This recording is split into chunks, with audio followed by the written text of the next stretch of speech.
자, 이렇게 다슬기를 이렇게 아주 휴가철에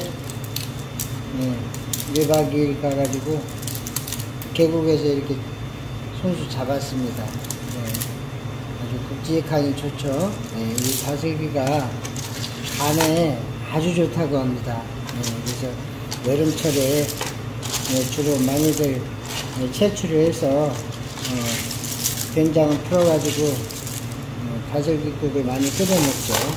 그래서 이 다슬기하고 아주 잘 어울리는 또 채소가 부추하고 또 아욱이랍니다. 또 호박잎 같은 것도 괜찮고요. 뭐 여러 가지 야채 다른 거를 넣고 끓여 드셔도 좋지만은 그 중에서도 부추나 아욱을 넣고 끓이게 되면 아주 시원하고 아주 개운합니다. 또 얼큰하게 청양고추 같은 거 있죠? 몇 개씩 썰어서 넣으면 더 칼칼하고 개운합니다. 이렇게 해서 한번 오늘 다슬기국을 한번 끓여 보겠습니다. 다슬기 해장국. 이거를 또 해감을 해야 돼요. 그래서 채취를 만약에 한다면 요즘에는 또 양식도 많이 나온다고 합니다. 근데 이제 이게 특징이 여름철에는 이게 6월 달에서 뭐 한 8월 말까지 정도는 이게 산란기라서 계속 이렇게 속에 알이 배 있는 상태가 많습니다. 그래서 여름철에 이거 잡아서 삶아서 이렇게 섭취를 하다 보면 잘근잘근 무언가 약간 그 모래 같은 씹히는 질감이 있을 수가 있어요. 그거는 모래가 아니고 이 다슬기 새끼입니다. 그래서 새끼는 이 껍질이 이렇게 단단하게 되어 있죠. 그래서 이제 이게 이 속에 알이 배어 있는데 그것 또한 약간 씹히는 질감이 있어요. 드셔도 아무 이상이 없습니다. 그래서 주로 다슬기는 가을 10월달 11월달 또는 봄철 날이 좀 더워지기 전에 4, 5월달 또 6월달까지도 괜찮습니다. 그때에 채취하는 게 다슬기가 산란하기 전후 그때 채취를 해서 국을 끓이면 그러한 씹히는 질감은 덜하고 또 다슬기 효능 또한 봄, 가을에 채취를 해서 섭취하는 것이 더 좋다고 합니다. 하지만 여름철에도 알은 배긴 했지만은 가급적이면 너무 과한 채취를 안 하는 게 좋겠죠. 산란기 때는 무엇이든지 그렇습니다. 그래서 우리가 이런 자연 자원도 어느 정도는 우리가 너무 과하게 채취를 하지 않는 것 또한 후손들을 위해서 좋은 자원을 남겨두는 게 좋다고 생각을 합니다. 자, 그러면 한번 이걸 이제 팍팍 문질러서 이 껍질에 다슬기는 주로 이끼를 주로 많이 먹고 살기 때문에 이 껍질에 또한 이끼가 많이 껴 있습니다. 특히 여름에 수온이 올랐을 때는 다슬기에도 이끼가 많이 껴요. 그래서 해감도 할 겸 또 이 이끼도 씻을 겸 우리가 일반 쌀 씻는 것처럼 팍팍 문질러서 여러 번 헹궈내셔야 됩니다. 그 과정을 한번 잠깐 보여드리겠습니다. 이렇게 바구니에다가 소토를 뜨는 바구니 같은 데다가 이렇게 부어가지고 씻습니다.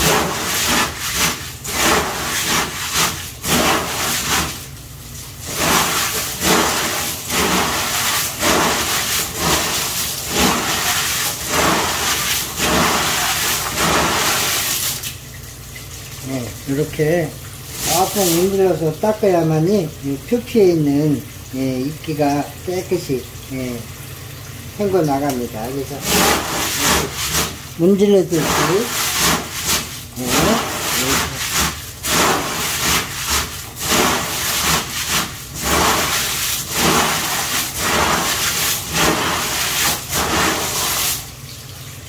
이렇게 해서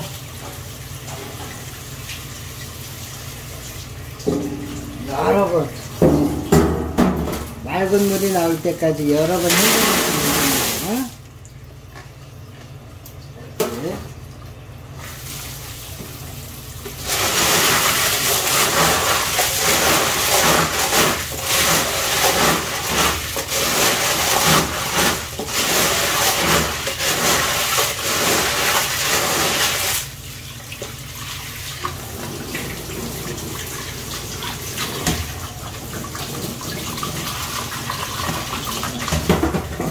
이제는 이끼가 아주 많이 나와요.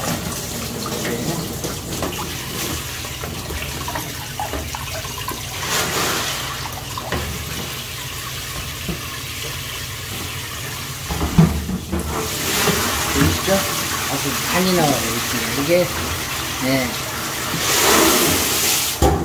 나오지 않을 때까지, 깨끗이 이렇게 헹구시면 됩니다. 여러 차례. 맑은 물이 나올 때까지 여러 번 비벼서 헹구면 돼요. 자, 이렇게 다슬기 깨끗이 씻었습니다. 자, 이게 약 한 4kg 되겠습니다. 4kg인데 물을 잡으실 때는 다슬기 무게에 약 한 3배 정도 잡으시면 될 거예요. 그래서 찬물에서부터 삶으시면 돼요. 다슬기 삶을 때는 물을 끓을 때 넣는 게 아니고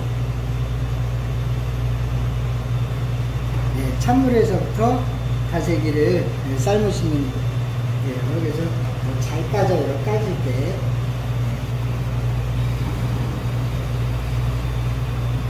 이렇게 찬물에 넣어서 삶으시면 돼요. 이제 이게 끓기 전에 다슬기는 거품이 일어나요. 그 거품을 잘 한번 걷어내시고 삶아내시면 되는데, 이 국물을 나는 조금 진하게 먹고 싶다 하시면, 물량을 다슬기 무게의 2배 정도 잡으셔도 되고요. 나는 이거 조금 국물을 넉넉히 잡아서 조금 여러 번 먹고 싶다 할 때는 한 3배 정도 잡으시면 돼요. 이렇게 해서 다슬기 삶은 다음에 이게 아주 손이 많이 가요. 또 이제 삶아서 또 다슬기 알맹이를 이제 또 바늘이나 또는 옷빈 같은 거 있죠? 또는 요지 같은 거 이용을 해서 이제 또 일일이 이것도 알맹이를 까야 돼요. 그래서 그게 아주 손이 많이 가는데, 요즘에는 또 이것도 이제 삶아서 또 국물하고 같이 이렇게 그 판매를 하고 있더라고요.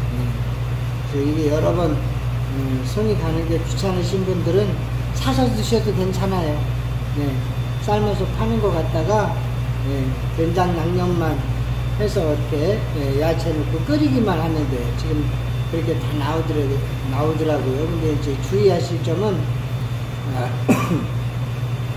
중국산이라든지 수입이 많이 들어오신다는 거, 원산지 확인하셔가지고 사시는 게 좋겠죠. 이렇게 해서 이제 삶아서 알맹이를 또 빼는 걸 보여드리겠습니다. 소금입니다. 천일염 약간만 넣어주세요. 한 20g 정도 돼요. 왜냐하면 여기서 간을 맞추려고 하지 마세요. 왜냐하면 나중에 된장을 풀어가지고 간을 맞춰야 되니까 소금은 적당량만 넣으시면 돼요. 그래서 소금을 넣어야만이 다슬기가 나중에 잘 빠져요. 기억해 두세요.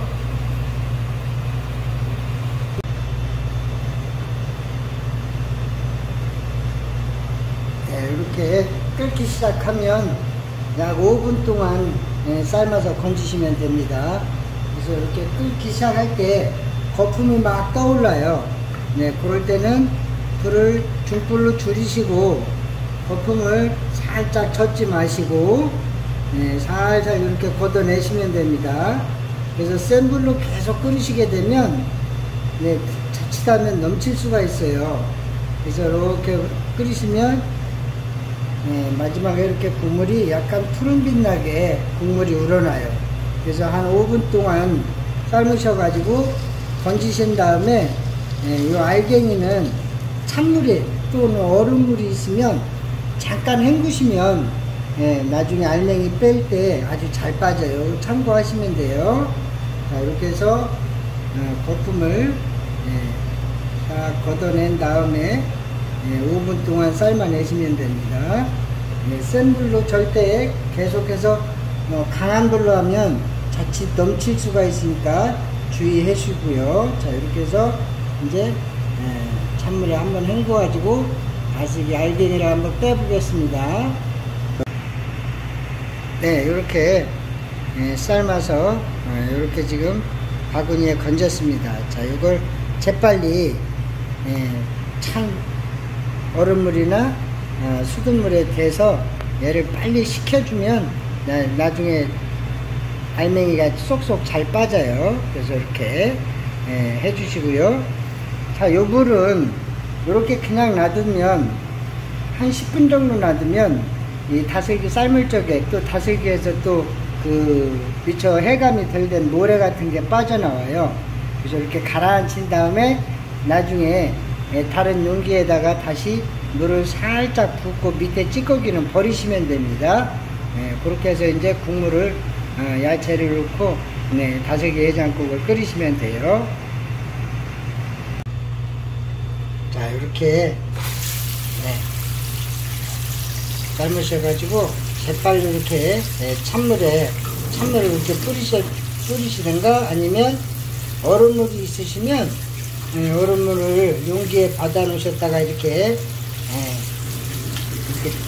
담갔다가 이렇게 해서 빨리 식혀서 가지고 알갱이를 빼면 훨씬 더 잘 빠져요. 이렇게 해서 알맹이 빼서 이제 또 해장국을 양념을 하겠습니다. 자, 이렇게 야채를 준비했습니다. 다슬기 해장국은 야채는 그렇게 복잡하지 않습니다. 요거는 부추 반단, 약 5cm 길이로 잘라뒀고요. 요건 아욱입니다. 아욱 한 단. 자, 그 다음에 청양고추 송송 얼큰하게 드시고 싶은 분들은 이렇게 준비해 주시고요. 다진 마늘. 자, 이렇게 해서 이제 이걸 다 넣고 끓이시면 됩니다. 여기에 뭐 양파를 넣고 싶으면 양파도 썰어 넣으셔도 되고요. 또 대파도 썰어 넣으셔도 됩니다. 저 같은 경우에는 여기에 대파를 안 넣으려고 해요. 왜냐면 이 부추가 많이 들어가기 때문에 이 부추의 맛과 향이 대파 맛하고 거의 비슷해요. 그래서 이 대파가 많이 들어가거든요. 그래서 저는 여기에 대파는 넣지 않겠습니다. 자, 그러면 한번 끓여 볼게요. 자, 이렇게 다슬기 삶은 물을 고운 체에 이렇게 걸러 가지고 준비했습니다. 그냥 여기다 먼저 된장을 풀어야겠죠. 자, 된장은 요게 지금 물이 약 6리터 정도 돼요. 육수가. 그래서 된장은 여기 300g 넣겠습니다. 300g 넣어서 이렇게, 만약에 된장이 콩 알갱이가 있고 하면 된장을 요 안에 먼저 풀으시고 알갱이가 나중에 싫으시면 채로 이렇게 받쳐서 된장 콩 알갱이를 이렇게 건져 주셔도 돼요. 아니면 믹서기에 갈아서 넣으셔도 좋은 방법이겠죠. 자, 이렇게 해서 된장을 넣고요.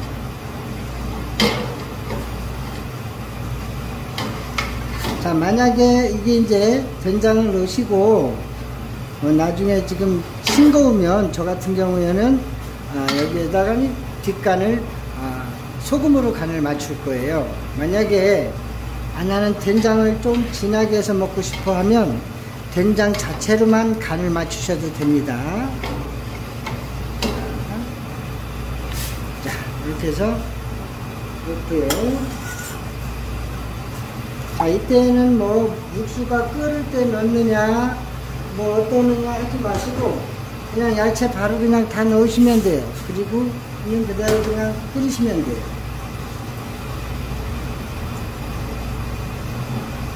단 부추 같은 경우에는 맨 나중에 넣는 것도 괜찮은 방법이에요. 왜냐하면 부추는 그냥 새파랗게 할 정도로 끓여서 마시는 게 더 신선한 맛이 나요. 그래서 아욱 이렇게 넣고요. 자, 아욱도 다듬으셔가지고 그냥 넣지 마시고 빨래 빨듯이 있죠. 막 퍽퍽 치대요 한번. 그래서 아욱이 좀 부드러워진 상태에서 이렇게 넣으시면 아욱이 더 부드럽고 아주 맛있어요. 이렇게 고추 썰은 거. 고추는 제가 얼큰한 걸 좋아해서 5개를 썰어 넣었습니다. 그래서 이거는 너무 오래 끓이지 마세요. 그냥 야채가 한번 확 끓어서 익으면 그냥 바로 드셔도 돼요. 그래서 여기에 지금 아욱하고 부추를 넣었는데 아욱이 또 이제 철이 지나서 안 나올 때가 있죠. 그때는 그냥 부추만 사용을 하셔도 됩니다. 부추 같은 경우에는 너무 오래 끓이지 마시고요. 아욱 같은 경우에는 푹 물르게 끓일수록 맛있습니다.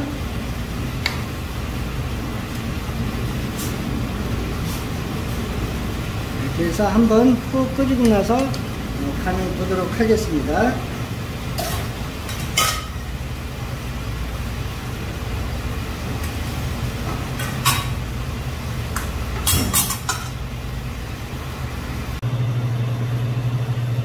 자, 이렇게 다슬기 삶은 거를 이렇게 미리 다 발라놨습니다.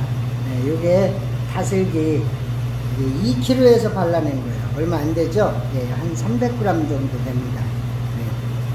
근데 이게 굉장히 양이 적은 것 같지만 많은 양입니다. 자, 이렇게 이제 다슬기를 따로, 이거는 탕을 끓일 때 이제 다슬기 바른 거는 넣으시면 안 돼요. 그대로 이대로 놓고 탕을 담은 다음에 나중에 위에 올리셔도 돼요. 근데 이제 집에서 드실 때는 그냥 다 섞어서 같이 함께 끓여서 드셔도 괜찮아요. 이렇게 다슬기 아주 속을 새파랗게 좋죠. 여름철에 이런 거 자주 드시면 아주 몸에 좋습니다. 특히 다슬기가 아주 간에 좋다고 합니다. 피로 회복에 아주 좋아요. 자, 이렇게 지금 탕이 아주 먹은접스럽게 끓고 있죠. 이제 이게 다 됐습니다. 아까 제가 된장을 300g을 넣었는데, 된장 맛이 좀 약해서 100g을 더 넣었습니다. 그래서 육수 한 6리터가량에 된장 400g이 들어갔습니다. 그랬더니 간이 딱 맞습니다. 그래서 여기 소금 간을 안 해도 될 것 같아요. 각각의 짜게 드시는 분들도 있고 싱겁게 드시는 분들이 있잖아요. 각자의 기호에 맞춰서 간은 맞춰서 드시면 될 것 같아요. 이제 이게 평균치 간이 어느 정도 간이 잘 맞습니다. 제 입맛에는 아주 맛있습니다. 그래서 약 10분가량만 끓이시면 돼요. 자, 이렇게 해서 한번 그렇게 담아 볼게요. 자, 이렇게 담은 다음에 다슬기를 가운데에다 이렇게 듬뿍 올려주세요. 이렇게. 짜잔. 여름철 보양식이기도 합니다. 건강 생각하셔서 다슬기 해장국 만들어 봤습니다. 자, 다슬기 해장국 많이 만들어서 여름철 좋은 건강식으로 많이 드시기 바랍니다. 감사합니다.